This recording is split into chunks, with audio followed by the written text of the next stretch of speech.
Hello friends, आप सभी का स्वागत करते हैं हमारे चैनल ज्योति फन ब्लॉग पर। तो आप सब देख रहे हैं दर्द से मोहब्बत भाग 216। इससे पहले इस कहानी के 215 भाग अपलोड हो चुके हैं चैनल पर। अगर आप सब ने नहीं पढ़ा है तो ज़रूर पढ़ लीजिएगा। तो चलिए देखते हैं। अब तक आप सब ने पढ़ा था।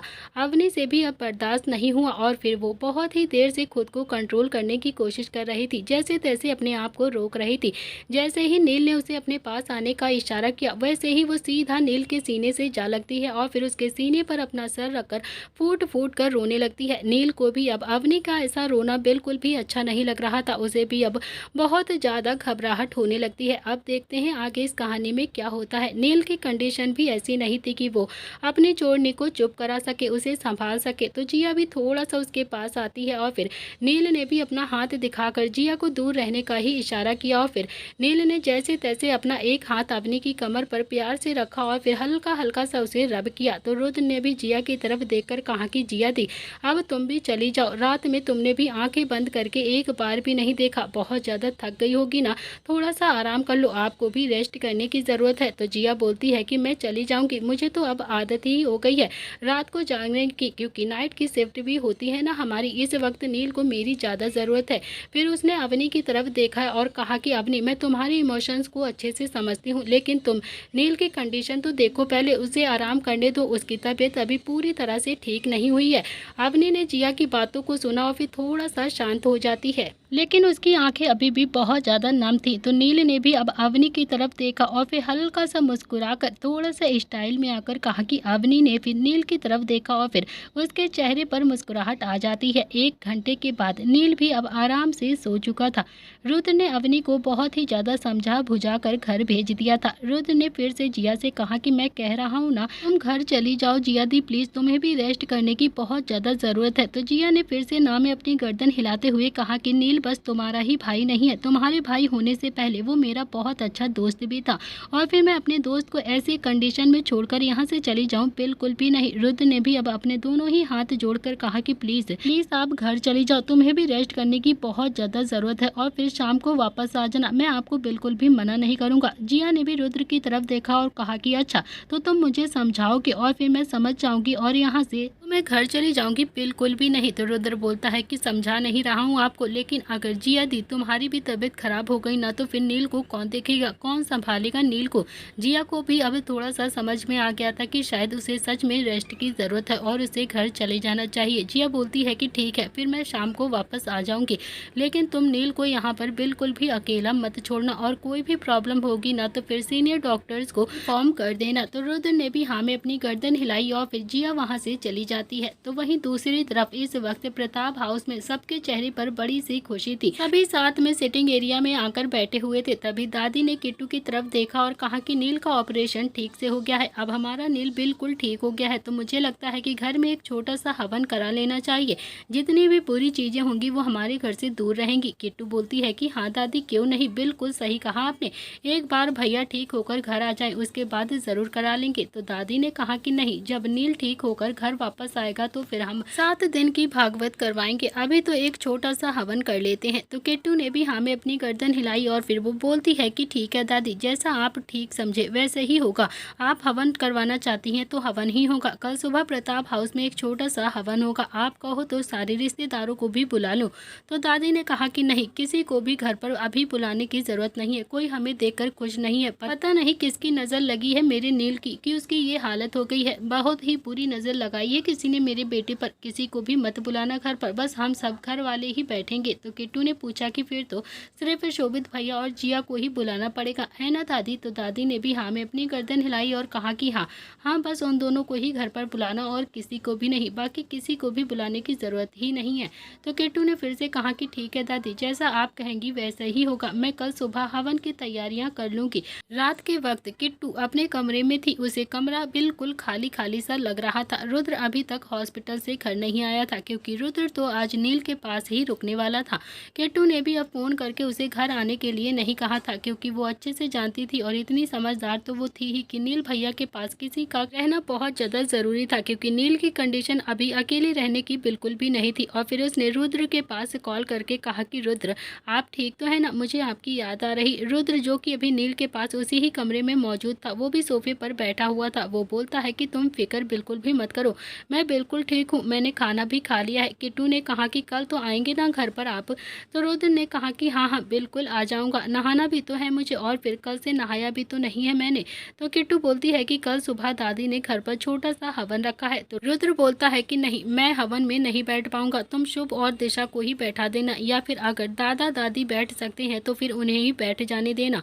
तो किट्टू बोलती है कि ठीक है, जैसा आप ठीक समझे, लेकिन आप अपना ख्याल रखना, बिल्कुल तबीयत नहीं ठीक है आपकी।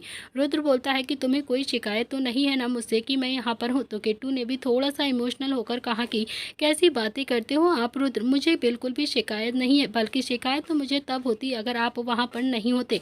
नील भैया ने इस फैमिली के लिए बहुत कुछ किया है, अब हम सबकी बारी है उनके लिए कुछ करने की। आपका वहाँ पर रहना मुझे बहुत अच्छा लगा है।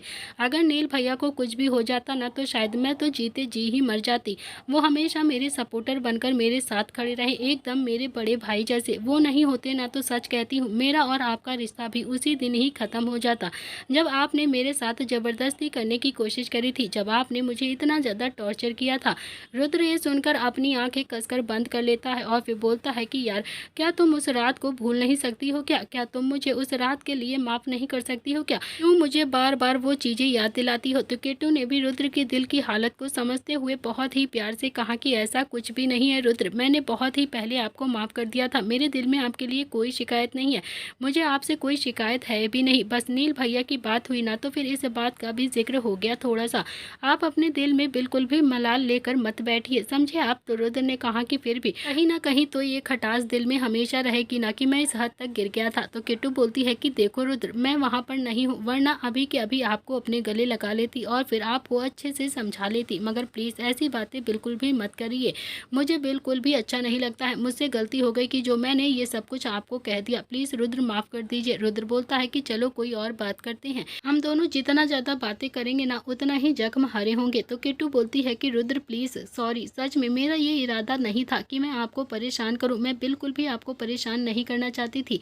रुद्र ने कहा कि कोई बात नहीं, मैं परेशान नहीं हुआ हूं किट्टू, चलो अब सो जाओ आराम से, मैं भी बिल्कुल ठीक हूँ।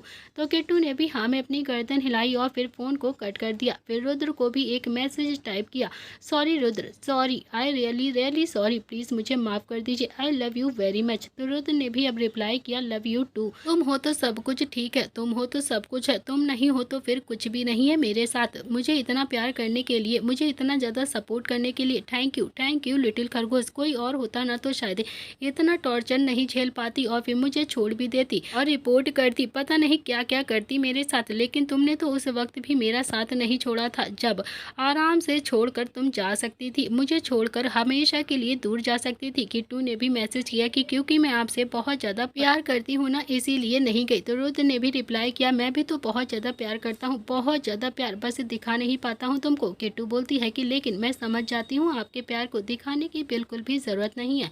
रुद्र बोलता है कि ठीक है चलो गुड नाइट, अब तुम अच्छे से सो जाओ, मुझे नींद आ रही है, कल रात सोया नहीं हूँ ना, आज पूरा दिन भी नहीं सो पाया था इसीलिए मैं सो जाता हूँ। तो किट्टू बोलती है कि ठीक है गुड नाइट, सुबह हवन होने के बाद मिलने आऊँगी आपसे। तो रुद्र ने कहा कि ओके ओके, अवनी के साथ आना, उनको भी लेकर आना।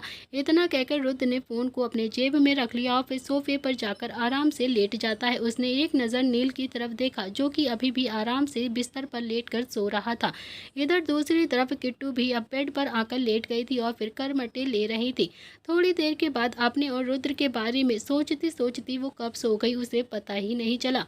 अगली सुबह प्रताप हाउस में इस वक्त बहुत ही ज़्यादा चहल पहल हो रही थी। बंदरों की टुकड़ी ने भी पूरी तैयारियां कर ली थी और फिर थोड़ी देर के बाद पंडित जी भी घर पर आ गए थे। वो हवन कुंड के पास बैठकर बाकी की तैयारियां करने लगते हैं, यानी हवन में आज चंदन की लकड़ी रखने लगे और फिर बाकी सामान को देखने लगे, किसी चीज़ की कमी तो नहीं है। तो शुभ और दिशा दोनों ही हवन कुंड की दूसरी तरफ बैठे हुए थे। रुद्र और नील वहाँ पर नहीं थे, इसीलिए उन दोनों ही पति पत्नी को हवन में बैठना पड़ा ताकि हवन में किसी भी चीज़ की कोई कमी ना हो, हवन सारी विधि तरीके से हो जाए। तो सब अब हवन में आकर बैठे हुए थे। निर्भय हैरानी से नीचे आता है और फिर हवन कुंड की ओर देखने लगता है। अभी अभी हवन शुरू ही हुआ था कि तभी पंडित जी अभी उच्चारण कर रहे थे और फिर अभी निर्भय भी धीरे धीरे कदमों के साथ नव्या के पास आता है और फिर नव्या के कान में धीरे से बोलता है कि माँ, निशी कहाँ पर है, दिखाई नहीं दे रही है, कहीं भेजा है क्या आपने? तो नव्या बोलती है कि हाँ, निशी सच्चा देवा हाउस गई थी, मैंने ही उसे भेजा था। घर में आज आम के पत्ते नहीं थे ना, फिर इसीलिए उन्हें ही लेने गई है। तो निर्भय बोलता है कि तो फिर वापस क्यों नहीं आई अभी तक, उसे तो आ जाना चाहिए ना। फिर उसने बाकी लोगों को देखा तो वहाँ पर सच्चा देवा फैमिली भी बैठी हुई थी। तो नव्या ने कहा कि पत्ते तो अंशिका लेकर आ गई थी, हो सकता है कि निशी वहीं पर आराम कर रही है, उसे कोई प्रॉब्लम हो इसीलिए वो वहाँ से ना आई हो। क्या हुआ, तुम्हें नहीं मिल रही है क्या? तो निर्भय ने भी ना में अपनी गर्दन हिलाई और फिर बोलता है कि कोई बात नहीं माँ, मैं ढूंढ लूंगा, आप ना अच्छे से पूजा पर ध्यान लगाइए, मैं जाकर निशी को ढूंढ लेता हूँ। फिर वो सीधा संकल्प के पास गया और फिर बोलता है कि यार, निशी तो पूरे घर में नहीं है, कहाँ पर चली गई है पता ही नहीं। जहाँ तक मुझे लगता है कि सच्चा देवा हाउस में भी वो नहीं होगी। ये सुनकर तो संकल्प की आंखें हैरानी से फैल गई थी और मुंह खुला का खुला रह गया। संकल्प और निर्भय दोनों ही अब हवन के सामने हाथ जोड़ते हैं और चुपचाप से पीछे से उठकर बाहर की तरफ आ जाते हैं। दोनों ही अपने कुर्ते की बाजू को फोल्ड करते हुए सीधा सच्चा देवा हाउस में जाते हैं निशी को ढूंढने के लिए। वहां जाकर निर्भय ने निशी को बहुत ज्यादा आवाज लगाते हुए कहा कि निशी, निशी कहाँ हो तुम, जल्दी से मेरे सामने आओ, निशी जल्दी आओ, मैं तुम्हें बहुत देर से ढूंढ रहा हूँ। लेकिन कहीं से भी कोई आवाज नहीं आती है। अब तो निर्भय का दिल जोरों से धड़कने लगा था। वो संकल्प की तरफ देखता है और बोलता है कि क्या वो बिना बताए हॉस्पिटल जा सकती है क्या? तो संकल्प बोलता है कि यार, मानता हूँ कि निशी को भी बड़े पापा की बहुत ज़्यादा फिक्र है, लेकिन बिना बताए तो वो कहीं भी नहीं जाएगी, क्योंकि उसे भी बहुत ज़्यादा डर लगता है। जाएगी तो फिर हम सबके साथ में ही जाएगी ना। तो निर्भय भी अब बहुत ही ज़्यादा घबराहट के साथ हैरानी से बोलता है कि तो फिर यार, निशी मिल क्यों नहीं रही है, कहाँ चली गई निशी? और तभी पीछे से रोहान की आवाज़ आती है। रोहान बोलता है कि कहाँ गई निशी? तो दोनों ने हल्का सा पीछे पलट कर देखा तो इस वक्त सच्चा देवा हाउस में रोहान और अरमान दोनों ही खड़े हुए थे। दोनों की आंखें काफ़ी ज़्यादा गुस्से से संकल्प और निर्भय को घूर रही थी। तो रोहान बोलता है कि कुछ पूछ रहा हूँ ना तुम दोनों से, निशी कहाँ पर है, कहाँ गई है निशी? निर्भय ने भी रोहान की तरफ देखा और कहा कि भाई, मुझे नहीं पता है कहाँ है निशी। मम्मी ने कहा था कि वो सुबह सच्चा देवा हाउस आई थी आम के पत्ते लेने के लिए, लेकिन यहाँ पर तो निशी है ही नहीं, हम कब से उसे आवाज़ लगा रहे हैं। यही पल अरमान ने काफ़ी ज़्यादा गुस्से में कहा कि तुमसे मेरी बहन का ख्याल भी नहीं रखा जाता है, मेरी बहन को संभाल कर रख भी नहीं सकते हो क्या? रोहान बोलता है कि यार, ये वक्त बिल्कुल भी लड़ने का नहीं है, ढूंढो ढूंढो निशी कहाँ पर गई है। तो चारों ही अब बाहर आते हैं। बाहर आकर उन्होंने देखा तो निव्यांश कुछ फूलों को लेकर अंदर जा रहा था। तो निव्यांश ने भी चारों को वहां पर एक साथ देखा तो कहा कि क्या बात है, तुम चारों एक साथ? तो रोहान बोलता है कि यार, निशी का कुछ पता नहीं चल रहा है। ये सुनकर तो निव्यांश की आंखें भी हैरानी से फैल गई थी। उसने पास खड़े हुए एक नौकर को फूल और फल थमाए और बोलता है कि चाची से कहना कि निव्यांश किसी इंपॉर्टेंट काम से बाहर गया है। और नौकर ने भी वो फल लिए और फिर हाँ में अपनी गर्दन हिलाई और फिर पांचों बिना देरी करे दो गाड़ी में बैठकर वहां से चले जाते हैं। अरमान और निर्भय दोनों ही एक ही दिशा में जा रहे थे और बाकी रोहान, निव्यांश और संकल्प एक दिशा में जा रहे थे। किसी को भी कुछ समझ में नहीं आ रहा था कि वो निशी को कहाँ पर ढूंढे और कहाँ चली गई निशी। और तभी निर्भय भी अरमान की तरफ देखकर बोलता है कि तुम्हारी तो बहन है, तुम्हें तो पता होगा ना कि उसके कितने फ्रेंड है, किन किन फ्रेंड से वो मिलने जाती है।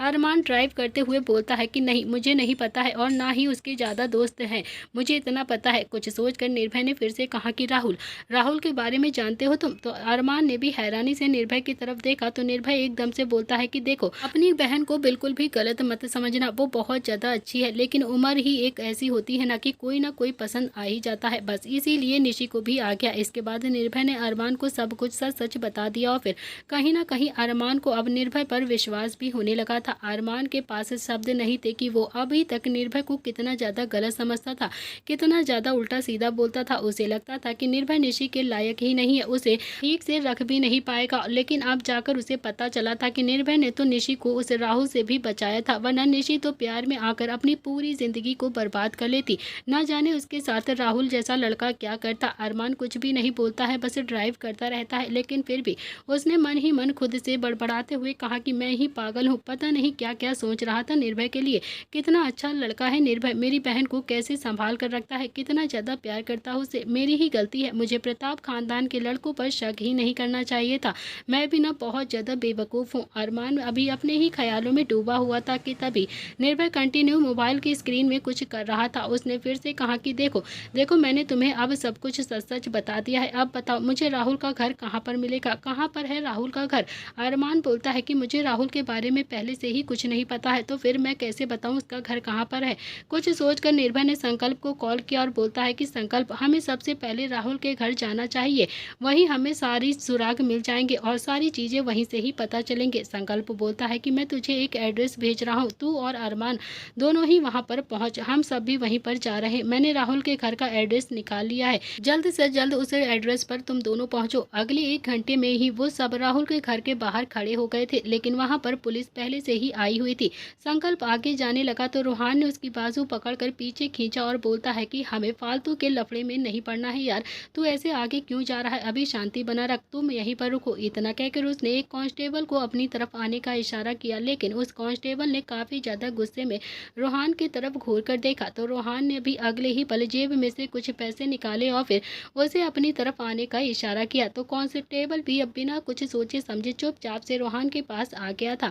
उसने सबसे पहले रोहान के हाथ में से पैसे लिए और फिर जेब में रख लिए और फिर बोलता है कि कहिए कहिए साहब, किस चीज़ की इन्फॉर्मेशन चाहिए आपको, क्या पता लगवाना चाहते हैं आप। तो रोहान उस कांस्टेबल की तरफ देखकर बोलता है कि यहाँ पर कौन रहता है और पुलिस क्यों आई है यहाँ पर, सब कुछ मुझे बता दो। तो कांस्टेबल ने कहा कि अरे राहुल नाम का लड़का यहाँ पर रहता है, इंजीनियर था नहीं, मतलब इंजीनियर की पढ़ाई कर रहा था और फिर ऐसे ही खेल खेल में लड़कों में सट्टे खेलना सीख गया था और फिर माफिया किंग से उसने बहुत सारे पैसे भी उधार ले लिए थे, उनका कर्जा उतार नहीं पाया और फिर धीरे धीरे पता चला कि माँ बाप की ज्वेलरीज भी बेच दी, घर द्वार भी बेच दिया। अब माँ बाप ने रिपोर्ट किया है तो फिर पता चला कि इन सब के पीछे राहुल ही है, उसको ही गिरफ्तार करने के लिए आए हैं। तो रोहान बोलता है कि राहुल इस वक्त कहाँ पर मिलेगा। तो कांस्टेबल ने कहा कि अब ये तो नहीं पता है साहब, भाग गया होगा यहाँ से।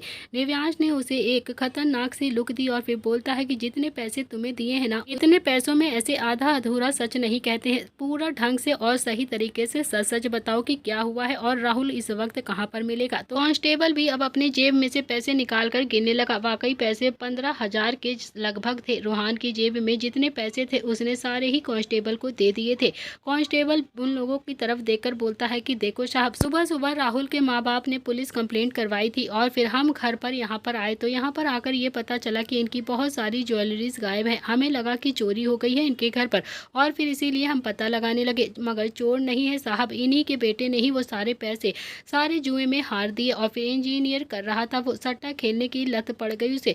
अब उसे लत को पूरा करने के लिए इसने पहले अपने माँ बाप के गहने बेचे और फिर उसके बाद किसी माफिया किंग से पैसे उधार ले लिए और सट्टे खेलने लगा। जब पूरी तरह से कंप्लेंट हो गई तो सारी बातें खुलकर आ गई। अब वो माफिया किंग भी राहुल के पीछे हाथ धोकर पड़ा है अपने पैसों के लिए और फिर माँ बाप ने उनका तो रो रो कर भौरा हाल हो चुका है। आखिरकार एक लौती औलाद ही है, अगर ऐसा कुछ करेगी तो फिर माँ बाप पर क्या ही बीतेगी, आप तो समझ ही सकते होंगे। रोहान बोलता है कि ठीक है, हम समझ रहे हैं, तो फिर हमें ये बताओ कि राहुल यहाँ पर कहाँ है, कहाँ पर मिल सकता है हमें राहुल। तो कांस्टेबल बोलता है कि ज़्यादा कुछ तो नहीं पता है, लेकिन हो ना हो माफिया किंग के किसी अड्डे पर जरूर मिलेगा वो, क्योंकि वो आदमी छोड़ता नहीं है किसी को। जो उससे पैसे उधार लेता है वो उससे या तो कोई चीज़ लेता है या तो फिर पैसे। राहुल का भी उसने ही किडनैप किया होगा। सर प्लीज़ आप जाकर वहाँ देख सकते हैं, अंदर का तो बता रहा हूँ मैं। अगर आप लोग राहुल को ढूंढ रहे हैं तो फिर सीधा अब माफिया किंग के अड्डे को ही ढूंढिए, राहुल वहीं पर मिलेगा आपको। तो रोहान ने भी हाँ में अपनी गर्दन हिलाई और फिर अपने भाइयों को वहाँ से लेकर चलने का इशारा किया। तो वो सब अब जल्दी जल्दी से अपनी गाड़ियों के पास आ जाते हैं। तो अरमान बोलता है कि यार अब माफिया किंग का अड्डा कहाँ पर होगा, उसे कहाँ पर ढूंढे हम। तो रोहान ने कहा कि प्रताप हाउस के पीछे। यह सुनकर तो सब हैरानी से रोहान को देखने लगते हैं और फिर रोहान ने भी अपने कंधे उचकाकर कहा कि अबे सालो, मुझे क्या पता होगा कहाँ पर होगा, ढूंढते हैं, पहले बैठो तो गाड़ी में पहले, तब तो ढूंढोगे ना कि यहीं पर मिल जाएगा तुम्हें माफिया किंग का अड्डा। सब अपनी अपनी गाड़ियों में बैठ जाते हैं और फिर एक बार गाड़ी फिर से दौड़ाने लगते हैं। संकल्प गाड़ी चला रहा था और फिर रोहान उसके बराबर में ही बैठा हुआ था और निव्यांश बिल्कुल पीछे बैठा हुआ था।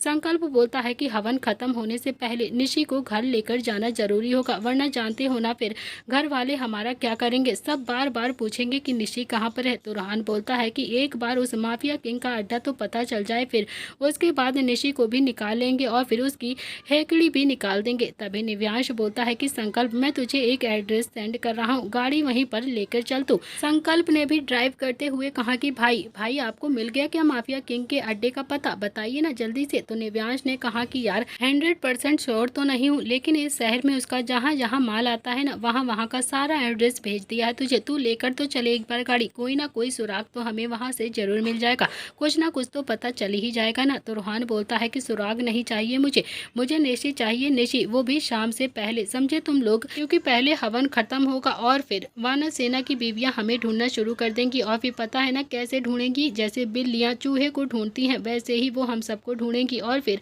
कच्चा चबा जाएंगी। इतना कहकर उसने पीछे निव्यांश की तरफ देखा और फिर से बोलता है कि और फिर तुझे पता है बाद में क्या करेंगी, पांचों को ही दबोच लेंगी। सच कहता हूँ यार, अगर हवन से पहले हमें निशी नहीं मिली या हम नहीं पहुंचे ना, तो फिर हम लोगों की जो पिटाई होने वाली है ना, तो बस पूछो ही मत, क्योंकि अब तो बड़े पापा भी नहीं है जो हमें बचा लेंगे। इसलिए कह रहा हूँ निशी को जल्दी से ढूंढ ले, अगर गलती से भी पापा को ये पता चल गया ना, तो फिर तो वो हमारी तसल्ली से बैंड बजाएंगे। तो फिर अगर नहीं पीटना चाहते हो ना, तो फिर श्योर बता दे कि ये वही अड्डा है या फिर नहीं है, या तो हम कहीं और ढूंढे। तो निव्यांश ने भी काफी ज्यादा गुस्से में अपने कंधे उचकाकर कहा कि अबे साले, मैं क्या उसका माल सप्लाई करता हूँ क्या, जो मुझे पक्का पता होगा कि उसका यही अड्डा है। एक बार एक गुंडा पापा को धमकाने के लिए हमारे ऑफिस आया था ना, तो फिर मैंने उसे तसल्ली से पीटा था, बहुत ज़्यादा पीटा था। फिर मैंने उसकी कंप्लेंट भी करी थी, तो पुलिस वालों ने कुछ किया भी नहीं था।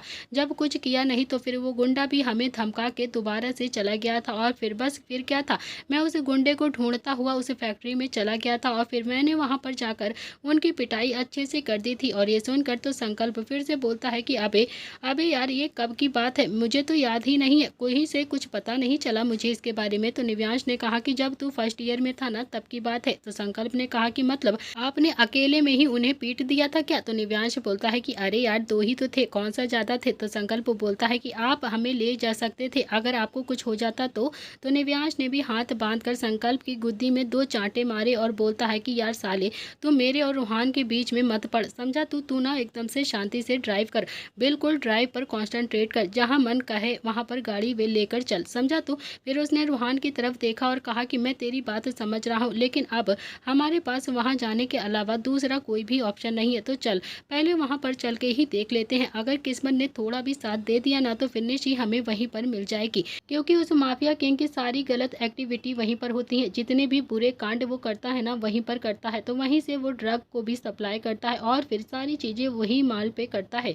अगले 20 मिनट में संकल्प ने गाड़ी एक बड़ी सी फैक्ट्री के बाहर आकर रोकी थी और पीछे पलट कर निव्यांश की तरफ देखा और बोलता है कि यही वो फैक्ट्री है निव्यांश भाई। तो निव्यांश बोलता है कि हाँ यही फैक्ट्री है, वो उतरो उतरो, अब थोड़ा सा एक्शन में आ जाते हैं सबके सब। तो किडनैपिंग तो हो ही गई थी, तीनों ही अब गाड़ी से बाहर आए और फिर इतने में ही अरमान की गाड़ी भी वहां पर आकर रुक जाती है। निर्भय और अरमान भी जल्दी से अब बाहर आ जाते हैं और पांचों ही अपनी बाजू को फोल्ड करने लगते हैं। पांचों ही समझ गए थे कि हो ना हो अब अंदर जाकर फाइटिंग तो होगी ही, इसीलिए वो सब पहले से ही फाइटिंग मोड में आ चुके थे। पांचों ही अब अंदर हीरो की तरह चले जाते हैं, लेकिन वो पूरी तरह से फैक्ट्री एकदम से सुनसान सी पड़ी हुई थी। तो निव्यांश ने धीरे से रूहान के कान में कहा कि हमें ऐसे हीरो की तरह एंट्री नहीं लेनी चाहिए थी यार, वो लोग कौन सा हमारा इंतजार कर रहे होंगे कि आओ आओ सब लोग हीरो बनकर हमें मारो आकर, कोई भी हमारा इंतजार नहीं कर रहा होगा मार खाने के लिए। हमें इस पूरी फैक्ट्री में छुपते छुपाते देखना पड़ेगा कि कहाँ पर क्या हो रहा है। तो रूहान ने भी हाँ में अपनी गर्दन हिलाई और फिर पांचों ने एक दूसरे को इशारा किया और फिर पांचों ही उस बंद फैक्ट्री में रखी मशीन के आगे पीछे छुप जाते हैं और फिर धीरे धीरे करके इधर उधर नजरें घुमाने लगते हैं और पता करने की कोशिश करते हैं कि वहाँ पर कुछ लोग हैं या फिर नहीं। और फिर फाइनली वो लोग एक दरवाजे के पास पहुंच जाते हैं, जहाँ पर उन्होंने निशी को एक कोने में बेहोश पड़े हुए देखा था। तो निशी को ऐसे देखकर पांचों की ही जान निकल गई थी। अब पांचों ही बहुत ज्यादा डर गए थे। तो निर्भय भी जल्दी से अब आगे जाने के हुआ, लेकिन तभी अरमान ने उसका हाथ पकड़ लिया और फिर धीरे से उसके कान में कहा कि तू पागल हो गया है क्या, चुपचाप से बैठा रहे, ऐसे वहां पर नहीं जा सकता है अभी तू, तो निशी के आसपास भी कोई होगा, चुपचाप से शांति रख, समझा तू। निशी को तो लेकर ही जाएंगे हम, हमारी बहन को कुछ भी नहीं होगा। तो निर्भय ने भी हाँ में अपनी गर्दन हिलाई और फिर रूहान ने भी हल्का सा कमरे में झांक कर देखा तो उसी कमरे में 4-5 आदमी बैठे हुए जुआ खेल रहे थे और शराब पी रहे थे। चारों ही अब अपने ही खेल में एकदम से मगन थे। उन लोगों को देखकर रूहान का दिमाग बहुत ही ज्यादा खराब हो गया था। तो वहीं निशी जो चुपचाप से एक कोने में बेहोश पड़ी हुई थी, उसे तो होश भी नहीं था, उसे पता भी नहीं था कि उसके साथ अभी क्या क्या हो गया है। उनमें से जो जुआ खेल रहे थे उनमें से एक आदमी ने कहा कि यार क्या करना है इस लड़की का, ये तो पूरी तरह से बेहोश हो चुकी है। तो दूसरा आदमी बोलता है कि यार करना क्या है, उन्होंने तो लाकर यहाँ पर छोड़ दिया है, अब हमें ही इसे देखना पड़ेगा। अब तो माफिया किंग इसे अपने साथ रशिया लेकर चले जाएंगे और फिर इसके साथ ना जाने क्या क्या एंजॉयमेंट करेंगे। ये कह रहे थे कि उन्हें इससे ज़्यादा सुंदर लड़की कहीं भी नहीं देखी थी। और फिर क्या बात है यार, माफिया किंग के साथ भी मज़े हैं, नई नई लड़कियों के साथ मज़े करते हैं और फिर अपनी इंजॉयमेंट के बाद उन लड़कियों की ज़िंदगी तो पूरी तरह से ख़राब कर देते हैं। दूसरा आदमी बोलता है कि यार कुछ भी हमारे लिए भी बचेगा या फिर नहीं। तीसरा आदमी ने कहा कि अरे ये तो शादीशुदा है पहले से ही, इसके साथ तो उसके पति ने कुछ ना कुछ तो किया ही होगा, हम भी धीरे धीरे इसके साथ कर लेते हैं, माफिया किंग को कुछ भी नहीं पता चलेगा। और फिर वैसे भी ये लड़की तो बेहोश है ना, ये भी कुछ नहीं बता पाएगी। ये सुनकर तो अब चारों ही भाइयों की आंखों में खून उतर आया था और निर्भय का तो दिमाग पूरी तरह से खराब हो चुका था। तभी पांचों उस कमरे में गुस्से से आते हैं और फिर उन्होंने एक एक आदमी की गिरेबान को पकड़ लिया और फिर उन्हें मारना स्टार्ट कर दिया। तो वहीं निर्भय जो सीधा निशी के पास जाता है और फिर उसने निशी को प्यार से अपनी गोद में उठा लिया और सीधा उस फैक्ट्री से बाहर लेकर आ जाता है। तो वहीं वो उन चारों आदमियों को बहुत ज़्यादा मार रहे थे, उन सब की चटनी बना रहे थे। चारों ही भाइयों को इस वक्त बहुत ही ज़्यादा गुस्सा आ रहा था। चारों ने तसल्ली से उन लोगों को बहुत ज़्यादा पीटा था और इतना कि शायद कभी भी किसी भी लड़की के बारे में अब वो इतनी गंदी बातें नहीं कहेंगे। सपने में भी रूहान ने तो अब हड्डी तक तोड़ दी थी सबकी। तो वहीं अरमान ने तो न जाने कितने ही दिनों के बाद किसी की ऐसे पिटाई करी थी। ऐसा लग रहा था कि जैसे उसके अंदर अभी इतने दिनों से जितना भी गुब्बार था वो सारा उस आदमी पर अभी के अभी ही उतार लेगा। उसने भी बहुत ही तसल्ली से उस आदमी को मारा था। वो चारों ही आदमी सिवाय पिटने से कुछ भी नहीं कर पा रहे थे। चारों ही भाइयों ने उन चारों आदमियों को बहुत ज़्यादा मारा था, बहुत ज़्यादा। उनके मुंह से खून भी आने लगा था, हड्डी पसली भी तोड़ गई थी और फिर वो ज़मीन पर पड़े हुए लगभग बेहोश ही हो गए थे। फिर रूहान बोलता है कि चलो अभी यहाँ से चलते हैं, बाद में इन सबको देख लेंगे। चारों ही भाई बाहर आ जाते हैं और फिर बाहर आकर उन्होंने निर्भय की तरफ देखा जो कि अभी निशी को लेकर गाड़ी में आराम से बैठा हुआ था और निशी के बालों को सहला रहा था। अरमान ने भी ड्राइविंग सीट पर कब्जा किया और फिर चारों ही भाई वहां से निकल जाते हैं। उनके जाते ही वहां पर 2-3 गाड़ियां आकर रुकती हैं और उनमें से माफिया किंग बाहर आता है। उसके चेहरे पर एक बड़ी सी मुस्कुराहट थी जिसका चेहरा एकदम से चमक रहा था। माफिया किंग निशी को आज हमेशा के लिए रशिया लेकर जाने वाला था। उसके साथ राहुल भी बैठा हुआ था। उसने राहुल को देखकर कहा कि यकीन नहीं आता है कि तुमने अपनी गर्लफ्रेंड को मुझे बेच दिया है, अब तुम्हारे सारे पैसे माफ़ कर दिए हैं मैंने। तो राहुल ने कहा कि गर्लफ्रेंड नहीं है मेरी, किसी और की बीवी है, किसी और की बीवी। अब मेरा उससे कोई भी मतलब नहीं, अब मेरा और आपका हिसाब बराबर। अब आप मुझे आगे से परेशान नहीं करोगे। इतना कहकर राहुल जैसे ही अब मुड़ने को हुआ वहाँ से जाने लगा। वैसे ही माफिया किंग ने उसकी गर्दन पकड़ ली और फिर बोलता है कि ऐसा नहीं है, पहले मैं देख तो लूँ मेरा प्रोडक्ट है कैसा, मेरा प्रोडक्ट सही सलामत है या फिर नहीं है। जब तक मैं देख नहीं लूँगा तू कहीं नहीं जा सकता है। जब तक वो सही सलामत मेरे साथ रशिया नहीं चली जाती है ना, तब तक तू मेरे साथ ही रहेगा, तुम्हें मेरे साथ ही रहना पड़ेगा, समझा तू। और अगर वैसे भी मेरे साथ नहीं रहोगे तो फिर पुलिस तुम्हें दबोच लेगी, तो फिर बेहतर यही होगा कि मेरे साथ ही रहो, समझा तू। तुम इस दलदल में पूरी तरह से फंस चुके हो और अब तुम इस दलदल में ही फंसे रहोगे, इसी दलदल में ही रहना पड़ेगा तुम्हें, समझा तू। इतना कहकर उसने राहुल की बाजू पकड़ी और फिर उसे खींचता हुआ अपने साथ अंदर लेकर आ जाता है। लेकिन अंदर का नजारा देखकर माफिया किंग का सर एकदम से घूमने लगा था। उसका गुस्सा एकदम से पारा पर चढ़ गया था। उसने राहुल की तरफ गुस्से से घूर कर देखा और कहा कि ये क्या किया तुमने, क्या किया तुमने। राहुल ने कंधे उचकाकर बोला कि मैंने क्या किया है, मैंने तो कुछ भी नहीं किया ना, आपके ही लोग हैं, उस लड़की को ही देख रहे थे, अब मैं क्या कर सकता हूँ। मैंने तो लाकर यहीं पर छोड़ा था ना उस लड़की को, और फिर मैंने तो आपको वीडियो भी बनाकर भेजा था, आपने उस वीडियो को देखा भी था, वो वीडियो अभी तक मेरे पास है। अब आपके लोग ही किसी काम के नहीं है तो फिर मैं क्या करूँ। माफिया किंग का पारा एकदम से चढ़ गया था। उसने अपनी जेब में से बंदूक निकाली और फिर उन चारों लड़कों और आदमियों सबको शूट एक बार में ही कर दिया और उन्हें शूट करते ही राहुल का दिल अब जोरों से धड़कने लगा था, उसे बहुत ज़्यादा डर लगने लगा। इधर दूसरी तरफ अरमान ने गाड़ी एक छोटे से क्लिनिक के बाहर लाकर रोकी थी। पांचों ही भाई गाड़ी से उतरे और फिर निर्भय भी निशी को प्यार से गोद में लेकर गाड़ी से नीचे उतर आता है और फिर सीधा उसे क्लिनिक के अंदर लेकर चले जाते हैं। थोड़ी देर में ही पांचों ही अब कॉरिडोर में आकर खड़े हो गए थे और अंदर निशी का चेकअप चल रहा था। पांचों ही जानते थे कि निशी अभी प्रेग्नेंट है और अगर उसे और उसके बच्चे को कुछ भी हो गया ना तो फिर निशी को संभालना बहुत ही ज़्यादा मुश्किल हो जाएगा, क्योंकि निशी इस बच्चे से बहुत ज़्यादा प्यार करती है और इस बच्चे के लिए वो एकदम से पागल हो जाएगी अगर गलती से भी उसके बच्चे को कुछ हो गया। आखिर इस बच्चे के लिए ही तो उन्होंने इस तरह से शादी तक कर ली थी। तो निर्भय भी बहुत ज़्यादा बेचैन हो रहा था। अरमान ने भी निर्भय की तरफ देखते हुए कहा कि कुछ नहीं होगा हमारी निशी को, निशी हमारे साथ है, तू ना अपने सब्र से काम ले, कुछ भी नहीं होगा। निर्भय ने हल्की से हाँ में अपनी गर्दन हिलाई और फिर तभी एक लेडी डॉक्टर कमरे से निकलकर सीधा कॉरिडोर में आ जाती हैं और उन पांचों की तरफ देखकर बोलती हैं कि वो बिल्कुल ठीक है, कोई टेंशन टेंशन वाली बात नहीं है, बस थोड़ा सा कमज़ोर है, थोड़ी देर में ही उन्हें होश आ जाएगा। तो निर्भय एकदम से बोलता है कि वो तो प्रेग्नेंट थी ना। तो डॉक्टर ने कहा कि हाँ, वो और उनका बच्चा दोनों ही ठीक है और सही सलामत है, कुछ भी नहीं हुआ है। लेकिन हाँ, काफ़ी टाइम से बेहोश थी ना, जिस वजह से उनका ध्यान अब थोड़ा सा ज़्यादा रखना पड़ेगा, थोड़ा सा कमज़ोर भी है ये, इसीलिए अच्छे से इनका ध्यान रखिए। तो निर्भय ने कहा कि हाँ, मैं अच्छे से ध्यान रखूँगा। उसे होश कब आएगा? जल्द से जल्द आ जाएगा ना। वो बोलती है कि थोड़ी देर में ही उन्हें होश आ जाएगा, फिक्र मत कीजिए आप चाहें तो पेशेंट को अभी घर भी लेकर जा सकते हैं। इतना कहकर वो वहाँ से चली जाती है और फिर उसके जाते ही निर्भय जल्दी से उस कमरे में आ जाता है और फिर उसने बेहोश निशी को गोद में उठा लिया और फिर उसे लेकर सीधा बाहर आ जाता है और सबकी तरफ देखकर बोलता है कि प्रताप हाउस चलते हैं, तब तक इसे भी होश आ जाएगा, क्योंकि अब हवन भी खत्म होने ही वाला है, हमें घर पहुंचना बहुत ज़्यादा ज़रूरी है। तो रोहान ने कहा कि तुम बिल्कुल ठीक कह रहे हो निर्भय, चलो अब जल्दी से चलो, हम सबको जल्द से जल्द प्रताप हाउस पहुंचना है, हवन खत्म ही होने वाला होगा। सभी अब फिर से निशी को लेकर सीधा बाहर आ जाते हैं और फिर अरमान, निशी और निर्भय तीनों ही एक गाड़ी में आकर बैठे हुए थे और बाकी तीनों दूसरी गाड़ी में और फिर वहां से निकल जाते हैं।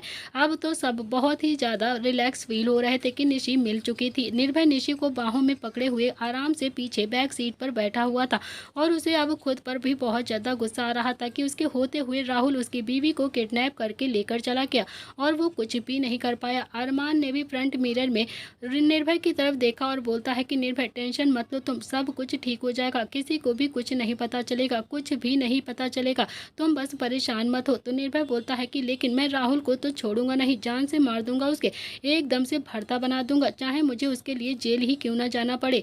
तो अरमान ने कहा कि देखो, बड़े पापा का ऑपरेशन अभी अभी हुआ है ना, तो फिर ऐसा कुछ भी मत करना जिससे सब प्रॉब्लम में आ जाए या फिर सब बहुत ही ज़्यादा परेशान हो जाए, अभी तुम्हें ऐसा कोई भी कदम नहीं उठाना है। तो निर्भय ने भी हल्की सी हाँ में अपनी गर्दन हिलाई और फिर तभी निशी की आंखें एकदम से खुल जाती हैं। उसने खुद को किसी आदमी के इतने करीब देखा तो वह एकदम से चिल्ला पड़ती है और फिर उसने निर्भय को मारना शुरू कर दिया। छोड़ो छोड़ो मुझे, कहाँ लेकर जा रहे हो, छोड़ो छोड़ो मुझे, ये क्या कर रहे हो तुम। तो निर्भय तो काफ़ी ज़्यादा हैरानी से भी निशी को ही देख रहा था और फिर पिट भी रहा था। तो वहीं अरमान के चेहरे पर तो हल्की हल्की सी मुस्कुराहट आ गई थी और फिर वो निर्भय की तरफ देखकर बोलता है कि वैसे मुझे लगता नहीं था कि मेरी बहन के इतने हाथ भी चलते होंगे, बहुत ही ज़्यादा सीधी थी मेरी बहन, मुझे तो लगता था कि बिल्कुल गाय है गाय, लेकिन तुमने तो इसे पूरा बैल बनाकर रखा हुआ है, टक्कर मारती है टक्कर, यार कितना खतरनाक मेरी बहन हो गई है। इतने में ही निशी ने अपने भाई की आवाज़ सुनी और फिर ठीक से आंखें खोलकर निर्भय की तरफ देखा। तो निर्भय बोलता है कि पागल हो गई हो क्या तुम निशी,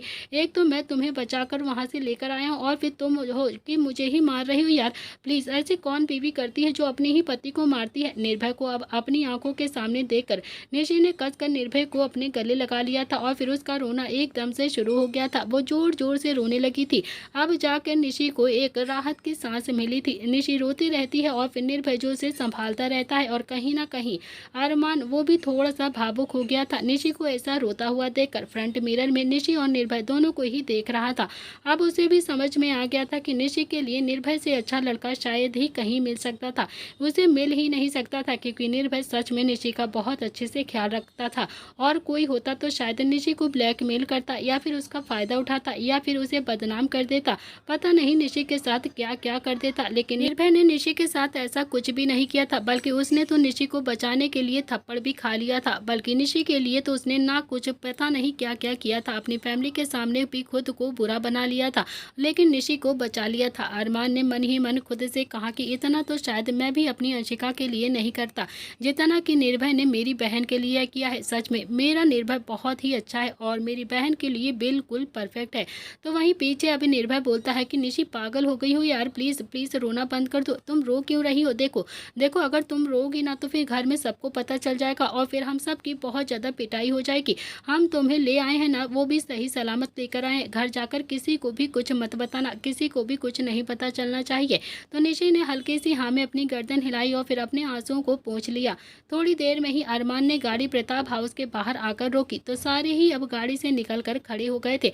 निव्यांश एकदम से बोलता है कि यार पहले मैं और रोहान अंदर जाएंगे और फिर उसके बाद तुम एक एक करके घर के अंदर आ जाना, सब एक साथ जाएंगे तो फिर घर के बड़ों को शक हो जाएगा कि हम सब पूरे हवन में गायब थे, समझे, कोई भी एक साथ नहीं जाएगा, पहले हम दोनों जाएंगे। तो सबने हाँ में अपनी गर्दन हिलाई और फिर रोहान और निव्यांश दोनों ही वहां से अंदर की तरफ चले जाते हैं। वो घर के अंदर आते हैं तो अभी तक हवन चल ही रहा था, शायद थोड़ा ही बचा था और फिर दोनों ही चुपचाप से आकर हवन में पीछे बैठ जाते हैं।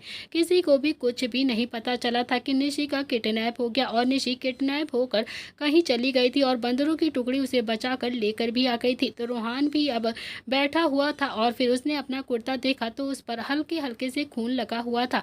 रोहान ने जल्दी से अपने कुर्ते की बाजू फोल्ड की और फिर उसने निव्यांश की तरफ देखा तो निव्यांश भी अपने पैजामे में गंदगी छुड़ाने की कोशिश कर रहा था। निव्यांश ने रोहान की तरफ देखा और फिर धीरे से कहा कि यार भाई, ये दाग तो हमें कुटवा देंगे, बहुत ज़्यादा पिटाई होगी अगर किसी ने भी ये दाग देख लिए। तो रोहान ने भी मुस्कुराकर निव्यांश की तरफ देखा और फिर बहुत ही स्टाइल से कहा कि दाग अच्छे हैं। तो निव्यांश ने भी हाँ में अपनी गर्दन हिलाते हुए कहा कि दाग लगने से अगर कुछ अच्छा होता है तो दाग अच्छे हैं, परफेक्ट। सर्फ एक्सेल का ऐड कर रहा है ना तो फिर पीछे से संकल्प आकर उनके पीछे बैठ जाता है और बोलता है कि किसी को भी कुछ पता तो नहीं चला हमारे सीक्रेट मिशन के बारे में, किसी ने कुछ पूछा तो नहीं। तो अभी रोहान ने भी पीछे पलटकर संकल्प की तरफ देखा और फिर हल्की सी पीछे से मुंडी हिलाते हुए उसे आंखें दिखाते हुए कहा कि अपना मुंह बंद रख, तू जानता नहीं है ना हमारे घर की औरतों के कान कितने तेज हैं।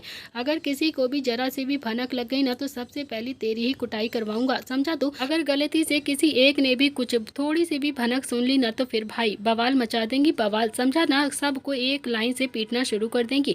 पीछे पीछे निर्भय और निशी भी आकर चुपचाप से उनके साथ में ही बैठ जाते हैं। थोड़ी देर में ही फाइनली हवन खत्म हो गया और आरती शुरू हो गई। तो सबने अब अच्छे से आरती ली और नव्या भी आरती लेकर निर्भय और निशी के पास आ जाती है। निशी की आंखें अब थोड़ी थोड़ी सी रोने की वजह से सूजी हुई थी। उसने निशी को ऐसे देखा और फिर एकदम से बोलती है कि क्या हुआ, इसने कुछ कहा है क्या तुम्हें, तुम रो क्यों रही हो। निशी ने भी ना में अपनी गर्दन हिलाते हुए कहा कि नहीं माँ, किसी ने भी कुछ नहीं कहा है। तो नव्या ने भी अपने हाथ में पकड़ी हुई थाली निर्भय के हाथ में थमाई और फिर इतने में ही निशी से भी कंट्रोल नहीं हुआ और फिर वो नव्या के गले लगकर फूट फूट कर रोने लगती है। निशी इस वक्त बहुत ही बुरी तरह से रो रही थी और ये नज़ारा देखकर शिखा और शोभित भी बहुत ज़्यादा हैरान हो गए थे। शिखा भी जल्दी से अब निशी के पास आती है और फिर उसके बालों में अपना हाथ फेरते हुए प्यार से बोलती है कि क्या हुआ है निशी, क्या हुआ है बेटा, तुम इतना ज़्यादा रो क्यों रही हो, क्या हुआ, किसी ने कुछ कहा है क्या। तो निशी ने भी अपनी माँ को देखा और फिर ना में अपनी गर्दन हिलाते हुए बोलती है कि नहीं माँ, नहीं माँ, कुछ भी नहीं हुआ है, कुछ भी नहीं कहा है किसी ने। आखिरकार निर्भय ने ही अब बात को संभालते हुए कहा कि वो मेरी और इसकी थोड़ी सी आर्ग्यूमेंट हो गई थी ना और फिर मैं इस पर थोड़ा सा चिल्ला पड़ा और जिस वजह से इसने रोना शुरू कर दिया, इसी वजह से ये इतना ज़्यादा परेशान है और रो रही है माँ। निशी कुछ बोलती उससे पहले ही निर्भय ने उसे आंखें दिखाकर चुप रहने का इशारा किया और फिर निशी भी उसका इशारा पकड़ एकदम से चुप हो जाती है। फिर क्या था, नव्या ने भी निर्भय को ज़्यादा से डांटते हुए कहा कि तुझे शर्म नहीं आती है, पागल हो गया है कि तू, अभी अभी बड़े पापा का ऑपरेशन हुआ है और तू है जो इसे इतना ज़्यादा परेशान कर रहा है, तू ये सब कुछ करने लगा, तुझे शर्म नहीं आती है, कैसा है तू, कैसा है, कब सुधरेगा तू। तू सही कह रहे हैं तेरे पापा की, तेरी शादी अभी इतनी जल्दी करनी ही नहीं चाहिए, बहुत बड़ी गलती कर दी है तेरी और निशी की शादी कहा था ना उस दिन तेरे पापा ने कि हमें तेरे और इसके रिश्ते के बीच में कोई भी शिकायत नहीं सुननी है, समझा तू।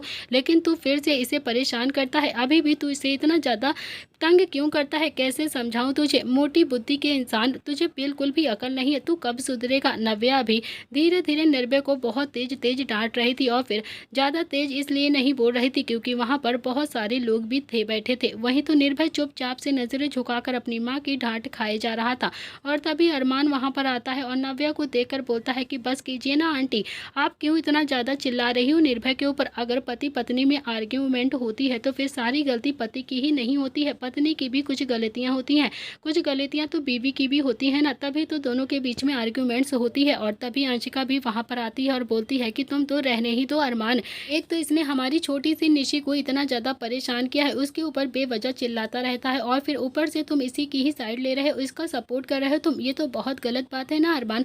नव्या कुछ बोलती उससे पहले ही अरमान ने निर्भय की बाजू पकड़ी और फिर उसे खींचता हुआ लेकर चला जाता है। तो नव्या ने भी धीरे से कहा कि कहाँ तक जाएगा, कहाँ तक जाएगा, आएगा तो घर में ही ना, फिर बताऊंगी तुझे, अगर तेरे हाथ पैर न तोड़े ना आज तो फिर मैं भी ना नव्या राजपूत नहीं। तो वहीं अरमान भी अब निर्भय को लेकर एक कोने में आ जाता है और गुस्से से बोलता है कि क्या है ये सब कुछ। तो निर्भय ने भी मुस्कुराकर अरमान से कहा कि तो क्या करता है यार, तेरी बहन को बहुत ज़्यादा इमोशनल है ना, बहुत ज़्यादा रोने लगती, मम्मी एक दो बार और प्यार से बोलती ना तो फिर सब कुछ सच सच अभी के अभी बता देती सबके सामने, और फिर अगर गलती से भी सबको सच पता चल जाता ना तो फिर तो अभी यहाँ पर क्या ही बखेड़ा खड़ा होता। तू तो जानता ही है ना अच्छे से। खैर छोड़ो ये सारी बातें। अरमान की आंखों में निर्भय के लिए अब इज्जत बढ़ती जा रही थी। अब अरमान को अपनी गलती का एहसास हो रहा था। अरमान बोलता है कि तुम्हें बिल्कुल भी बुरा नहीं लगता है? तुम्हारी माँ तुम्हें सबके सामने डांटती है, वो भी मेरी बहन के लिए। निर्भय ने भी मुस्कुराते हुए कहा कि अरे जीजू, अब मेरी माँ है तो फिर डांटेगी ही ना मुझे। अगर मुझे नहीं डांटेगी तो किसे डांटेगी? और फिर मेरे पापा को भी तो डांट देती है, फिर मेरी ही क्या औकात है मेरी माँ के सामने कुछ बोलने की। ऐसे जब मेरी मम्मी पापा मुझे डांटते हैं ना तो फिर मुझे बिल्कुल भी बुरा नहीं लगता है, क्योंकि मैं बहुत अच्छे से जानता हूँ जितना मुझे वो डांटते हैं ना उससे कहीं ज़्यादा प्यार भी करते हैं। अब देखना मेरी माँ मेरे लिए कल सुबह पनीर के पराठे भी बनाएगी। वो क्या है ना कि वो मुझसे सॉरी नहीं बोलेंगी, और फिर जब मुझे मनाना होता है ना तो फिर उनका एटीट्यूड कम हो जाएगा ना, और फिर वो मुझे सामने से आकर मना नहीं पाती हैं, लेकिन मेरे लिए पराठे बनाकर मुझे इनडायरेक्टली ये जताएंगी कि वो मुझसे बहुत ज़्यादा प्यार करती हैं और कहीं ना कहीं मुझे सॉरी बोलना चाहती हैं। इतना कहकर निर्भय ने अरमान की तरफ देखा और आंख मार दी और चुपचाप से मुस्कुराकर अंदर चला जाता है। उसके जाते ही अरमान के चेहरे पर भी एक बड़ी सी मुस्कुराहट आ गई थी। हॉस्पिटल में नील होश में आ चुका था और थोड़ा सा हल्के हल्के से बैठा हुआ था। डॉक्टर ने अब उसे थोड़ा सा बैठने के लिए कह दिया था, इसीलिए नील अब 2 तकिया लगाकर उसके सहारा लेकर बैठा था। तो वहीं रुद्र उसके पास में ही बैठा हुआ एप्पल काट रहा था और फिर नील जो रुद्र को देख रहा था।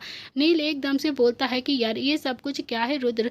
रुद्र ने कहा कि ये एप्पल है और ये चाकू है और ये अनार है, जिसे मैं काट रहा हूँ। तो नील ने भी हंसते हुए कहा कि यार मुझे इनके नाम पता है, तुझे ना नाम बताने की जरूरत नहीं। मैं तुमसे पूछ रहा हूँ कि ये सब कुछ क्या है? पिछले कई दिनों से देख रहा हूँ कि तू घर क्यों नहीं गया? क्यों नहीं गया तू घर? रुद्र ने भी कहा कि गया तो था भाई। नील बोलता है कि मेरे कहने का मतलब यह है कि घर जाता, नहाता और फिर वापस आ जाता। तुझे ऑफिस नहीं जाना है क्या? यह तो मैं पहली बार देख रहा हूँ कि रुद्राक्ष प्रताप सिंह ऑफिस नहीं जा रहा है, वरना चाहे जितनी बड़ी दुनिया में आफत क्यों ना आ जाती मगर रुद्राक्ष प्रताप सिंह तो अपने ऑफिस में ही मिलते हैं। तो रुद्र ने भी अब फल की प्लेट नील के सामने रखते हुए प्यार से कहा कि रुद्राक्ष प्रताप सिंह के लिए उसके भाई से बढ़कर कुछ भी नहीं है, समझा तू? कुछ भी नहीं है। तेरे लिए तो मैं दुनिया भी छोड़ सकता हूँ। अगर कोई मुझे कहता ना कि अपना बिजनेस मेरे नाम कर दे और मैं नील को नील की जिंदगी बख्श दूंगा तो फिर मैं खुशी खुशी अपना सारा बिजनेस उसके नाम पर कर देता। बस मुझे तू चाहिए और कुछ भी नहीं। और मैं ये बात तुझे इम्प्रेस करने के लिए बिल्कुल भी नहीं कह रहा हूँ, क्योंकि मुझे ऐसा लगता है कि तेरी जिंदगी बहुत ज़्यादा अनमोल है, खासकर मेरे लिए। तू हमारी फैमिली की नींव है, नींव। और अगर नींव ही हिल जाए ना तो फिर परिवार पूरी तरह से बिखर जाता है। मेरा पूरा परिवार बिखर जाएगा अगर गलती से भी तुझे कुछ हो गया। इतना कहकर तो रुद्र ने अभी नील के सामने एक दूसरी कटोरी रखी जिसमें ढेर सारे अनार छिले हुए रखे हुए थे और बोलता है कि ये पूरा का पूरा खत्म करना है तुझे। कल तुमने खत्म नहीं किया था, वो मुझे खाना पड़ा था, आज मैं बिल्कुल भी नहीं खाऊंगा। ये सारा का सारा तुझे खत्म करना है, समझा तू? तो नील ने हंसकर कहा कि तूने आज तक किट्टू के लिए भी फल काटे हैं क्या? रुद्र भी थोड़ा सा स्टाइल में बोलता है कि मेरी किट्टू तेरी जितनी पागल नहीं है ना, वो मुझे बहुत अच्छे से समझती है। तो नील बोलता है कि अच्छा, और मैं तुझे नहीं समझता हूँ क्या? मैं पागल हूँ? तो रुद्र ने कहा कि देख, मेरे पास इन बातों का कोई भी जवाब नहीं है तुझे देने के लिए। मैं ऐसे ही हूँ, नहीं कर सकता हूँ अपना प्यार खुल के प्रेजेंट तेरे सामने। जो मुझे समझ आता है ना मैं बस वो कर देता हूँ। मैंने किट्टू के लिए ये सब कुछ कभी भी नहीं किया है, कभी ज़रूरत भी नहीं पड़ी उसके लिए ये सब कुछ करने के लिए, बल्कि मैं ही उससे बहुत ज़्यादा गुस्सा हो जाता हूँ तो फिर किट्टू ही मेरे लिए ये सब कुछ करती है। मैंने कभी भी उसे इतना ज़्यादा मनाने की कोशिश तक नहीं करी। तो शायद मेरी लाइफ का वो सबसे अच्छा डिसीजन था कि मैंने गुस्से में किट्टू से शादी कर ली थी। और फिर सच कहता हूँ यार नील, किट्टू के अलावा कोई और नहीं थी जो मुझे झेल सकती थी, जो मुझे सपोर्ट करती, जो मुझे प्यार करती, जो मेरा अच्छे से ख्याल रखती। तो नील ने भी हंसकर कहा कि अच्छा, और मेरी लाइफ का भी सबसे अच्छा डिसीजन यही था कि मैंने भी पापा से वादा किया था कि मैं रुद्र को कभी भी नहीं छोड़ूंगा, किसी भी कंडीशन में नहीं छोड़ूंगा, वरना तेरे जैसा भाई नहीं मिलता मुझे, समझा तू? और फिर अवनी जैसी बीवी भी नहीं मिलती। इतना कहकर नील अपने अनार को खाने लगता है और तभी उस कमरे का दरवाजा खुलता है जहाँ पर सौम्या और नरेन खड़े हुए थे। सौम्या को देखकर नील के चेहरे की मुस्कुराहट तो अब और भी ज्यादा बढ़ गई थी। ओ हो, आज भी नील का क्रश सौम्या ही थी। तो वहीं सौम्या भी, उनकी आंखें हल्की हल्की सी भीगी हुई थी। वो थोड़ा सा आगे आती है और फिर नील की तरफ देखकर बोलती है कि कैसे हो नील, तुम्हारी तबीयत ठीक तो है ना? तो नील ने भी थोड़ा सा स्टाइल में कहा कि हाँ बिल्कुल अच्छा हूँ मिसेज राठौड़, आपको कैसा लग रहा हूँ? बिल्कुल चकाचक हूँ मैं, आप कैसी हैं आप बताइए? तो सौम्या ने कहा कि मैं बिल्कुल ठीक हूँ। तो नील बोलता है कि कुछ भी कहो लेकिन मिस्टर राठौड़ अपनी बीवी को मेंटेन बहुत ज़्यादा रखते हो आप। तो नरेन बोलता है कि मेंटेन तो तुम भी अपनी अपनी बीवी को बहुत अच्छे से रखते हो। तो नील ने भी इस बार थोड़ा सा नाराज होते हुए कहा कि आप मेरी बीवी की तारीफ करते हो तो मुझे बिल्कुल भी अच्छा नहीं लगता है। तो नरेन ने भी हंसते हुए कहा कि अच्छा, तुम्हारी जैसी सोच नहीं है ना मेरी, अवनी मेरी बेटी जैसी है, समझे तुम। तो नील ने फिर सौम्या की तरफ देखते हुए कहा कि अच्छा मिसेज राठौड़, आप मुझसे पहले क्यों नहीं आई थी मिलने के लिए, क्योंकि मेरे सारे रीडर्स ये पूछ रहे थे कि सौम्या कहाँ पर गई है, कहाँ पर है सौम्या जो नील से मिलने के लिए नहीं आई। तो सौम्या ने कहा कि अरे आई तो थी मैं मिलने के लिए, तुम होश में ही नहीं थे, पता नहीं क्यों तुम्हें ऐसे देखकर मुझे बिल्कुल भी अच्छा नहीं लग रहा था और फिर मेरी हिम्मत भी नहीं हो रही थी, इसीलिए बस एक नज़र देखकर यहाँ से चली गई थी। तो नील ने कहा कि मिस पुरोहित, अगर आप पहले आ जाती ना तो शायद मैं इस हालत में ही नहीं पहुँचता, मेरी हालत तो पहले आपको देखकर ही ठीक हो जाती, आप नहीं जानती हो आप मेरे लिए आज भी। तो नील ने अभी इतना ही कहा था कि तभी सौम्या की आंखें फिर से भीग गई थी। वो बोलती है कि सुधर जाओ नील, इस हालत में भी मजाक कर रहे हो तुम, यार सच में तुम्हारे जैसा कमाल का इंसान पहली बार ही देखा है मैंने। तो नील ने भी अब थोड़ा सा सीरियस होते हुए कहा कि मैं जिसे भी देखता हूँ ना बस नम आंखें करके मेरे सामने आ जाता है और अपने आंसुओं को टपकाने लगता है, मुझे ये सब कुछ बिल्कुल भी अच्छा नहीं लगता है, इसीलिए बस थोड़ा सा मजाक कर रहा था कि आपकी आंखों के आंसू ना टपक जाए। कितने दिन हो गए हैं ऑपरेशन को हुए अब तो आप लोगों को खुश हो जाना चाहिए ना कि मैं बिल्कुल ठीक हो चुका हूँ, लेकिन अभी भी जो भी आता है ना बस आंखें गीली करके चला जाता है और साथ में मुझे भी रुला देता है और मुझे ये बिल्कुल भी पसंद नहीं है। मैं अपने परिवार को हमेशा से बस खुश देखना चाहता हूँ, दुखी बिल्कुल भी नहीं देख सकता हूँ। इतना कहकर नील ने नरेन की तरफ देखा और कहा कि मिस्टर राठौड़, समझाइए ना आप अपनी बीवी को, मैं बिल्कुल ठीक हो गया हूँ, मुझे कोई भी प्रॉब्लम नहीं है। तो नरेन ने भी अब सौम्या के आंसू को पोंछा और कहा कि सौम्या वो बिल्कुल ठीक है, अब शांत हो जाओ तुम प्लीज़, रोने की ज़रूरत नहीं है तुम्हें, अब बिल्कुल शांति से काम लो, हमारा नील हमारे साथ है, थोड़े ही दिनों में डिस्चार्ज भी हो जाएगा। तो सौम्या ने भी हाँ में अपनी गर्दन हिलाई और फिर वो तीनों ही आपस में बातें करने लगते हैं। तो सौम्या और नरेन के साथ बातें करते हुए नील को बहुत ज़्यादा अच्छा लग रहा था, उसका टाइम भी बहुत अच्छे से कट रहा था, वो चारों ही बैठ के आराम से हंसी मजाक करने लगती हैं। इधर राठौड़ हाउस में इस वक्त नरेन डाइनिंग टेबल पर आकर बैठा हुआ था और अखबार को पढ़ रहा था। तभी सौम्या आकर उसे नाश्ता परोसने लगती है। नरेन बोलता है कि धैर्य और धानी कहाँ पर हैं, आज दिखाई नहीं दे रहे हैं, क्या नाश्ता नहीं करेंगे क्या। तो सौम्या ने भी नरेन की तरफ देखा और कहा कि पता नहीं, दोनों ही अब कमरे से बाहर नहीं आए हैं, पता नहीं शायद लगता है सो रहे होंगे, रुको मैं अभी आवाज़ लगाती हूँ। फिर वो धीरे से बोलती है कि धैर्य धानी कहाँ पे हो तुम लोग, क्या हुआ है बच्चों, जल्दी से आ जाओ नीचे, आज नीचे नहीं आना है क्या, आओ जल्दी से नाश्ता कर लो। दोनों ही अब कमरे से बाहर आते हैं तो धानी का चेहरा एकदम से लटका हुआ था और फिर धैर्य जो कि फ़ोन पर बातें कर रहा था, दोनों ही आकर डाइनिंग टेबल पर बैठ गए और फिर सौम्या को कुछ अजीब सा लग रहा था। तो धानी ऐसे ही आकर डाइनिंग टेबल पर नहीं बैठ जाती थी, बल्कि वो सबको नाश्ता सर्व करने में मदद करती थी और सबसे पहले गुड मॉर्निंग विश करती थी। और फिर सौम्या धानी की तरफ देखकर बोलती है कि क्या हुआ है धानी, कोई प्रॉब्लम है क्या, या फिर तुम्हारी तबीयत खराब है, क्या हुआ है बताओ मुझे। धानी बोलती है कि नहीं माँ, मतलब मैं बिल्कुल ठीक हूँ, मुझे ना बस थोड़ा सा अजीब सा लग रहा है, ऐसा लग रहा है कि जैसे अभी उल्टी हो जाएगी। तो सौम्या ने कहा कि क्या अजीब सा लग रहा है, क्या हुआ क्या है तुम्हें, मुझे बताओ। इतना कहकर वो घूम कर अब धानी के पास आ जाती है और फिर से उसे प्यार से पूछने लगती है। तो धानी ने भी अब अपनी दोनों ही बाहें फैलाकर सौम्या की कमर पर लपेट कर अपना सर उसकी पेट पर लगा दिया और सौम्या ने भी धानी के बालों को प्यार से सहलाते हुए फिर से कहा कि मुझे बताओ बेटा क्या हुआ है, क्या तुम्हारी तबीयत नहीं ठीक है क्या। फिर वो धीरे से झुककर तो उसके पास बोलती है कि क्या पीरियड्स हुए हैं क्या तुम्हें। तो धानी बोलती है कि नहीं, वही तो नहीं हुआ है माँ, चिड़चिड़ा सा बस मन हो रहा है, ऐसा लग रहा है कि जैसे बहुत ज़्यादा कमज़ोरी लग रही है और फिर कमर में भी बहुत ज़्यादा दर्द हो रहा है, कुछ भी ना बिल्कुल अच्छा नहीं लग रहा है, कल से बस एग्ज़ाम भी है मेरे, पता नहीं क्यों ऐसा हो रहा है, नींद भी ढंग से नहीं आती है और फिर उठने का भी मन नहीं करता है, बस लेटे रहने का ही मन करता है। तो धानी के चेहरे पर बहुत ही ज़्यादा उदासी थी और फिर सौम्या के चेहरे पर मुस्कुराहट आ चुकी थी। तो वहीं नरेन ने भी अपना अखबार थोड़ा सा नीचे करके सौम्या की तरफ देखा तो सौम्या ने भी अब लिपसिंग करते हुए कॉन्ग्रेचुलेशन कहा कि आप दादाजी बनने वाले हैं। और फिर ये सुनकर तो नरेन की आंखें अब बहुत ही हैरानी से फैल गई थी।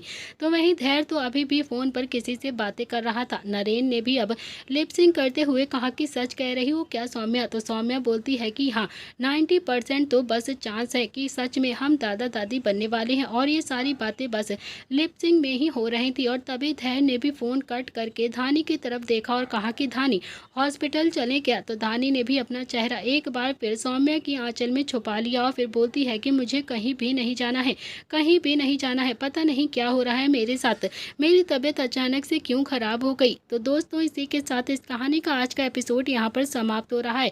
क्या धानी भी हो गई है प्रेग्नेंट, क्या होगा कहानी में आगे, ये सारी चीज़ें पता चलेंगी आपको नेक्स्ट एपिसोड में।